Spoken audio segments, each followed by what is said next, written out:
근데 이제 지금 와서 생각해 보면 4월 4일 8명의 재판관들이 어떤 판단을 하느냐, 이제 이거에 모든 이목이 쏠릴 텐데, 사실 선고 날이 잡히기 전, 그러니까 오전 10시 40분 직전만 하더라고요, 이현정 의원님. 네.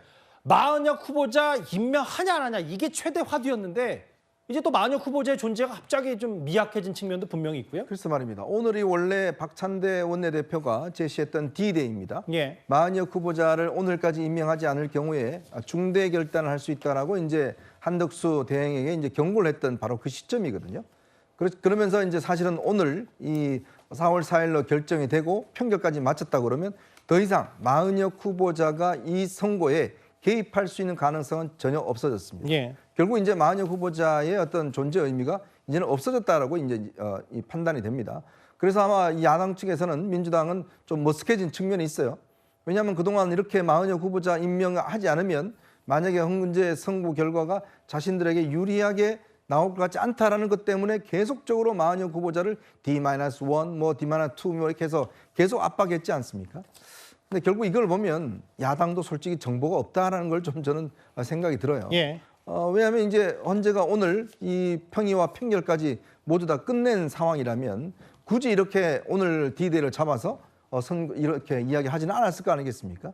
자, 그런 상황이고, 또 하나는 저는 마은혁 후보자가 그동안 여러 가지 논란을 불러일으켰습니다. 어쨌건 이제 윤 대통령 선거에 개입할 수 있는 가능성은 없어졌습니다.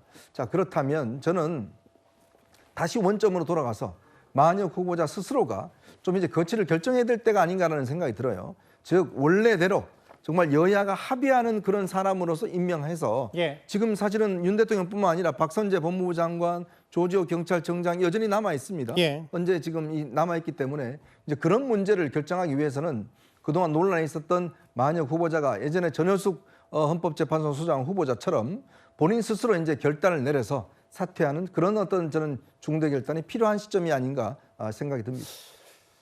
아마도 오늘 들어온 여러 주요 뉴스 가운데 가장 중요한 건 미리 보는 대통령 선고.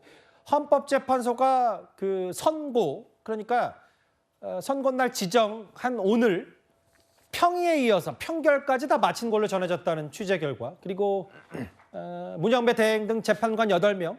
이제 마은혁 후보자는 일단 못 끼기 때문에 8명 모두 본인 의견, 대통령을 파면할지 말지에 대한 의견을 밝혔다라고 하면서 주심 정영식 재판관 먼저 밝혔고 8명이 차례로 의견이 제시됐으면 적어도 8명은 지금 저 내용에 따르면 선거 결과를 이미 알고 있는 셈이었죠.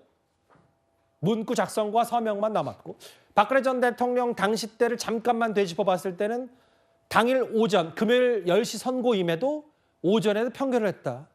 이 부분까지 저희가 속보로 만나 봤습니다.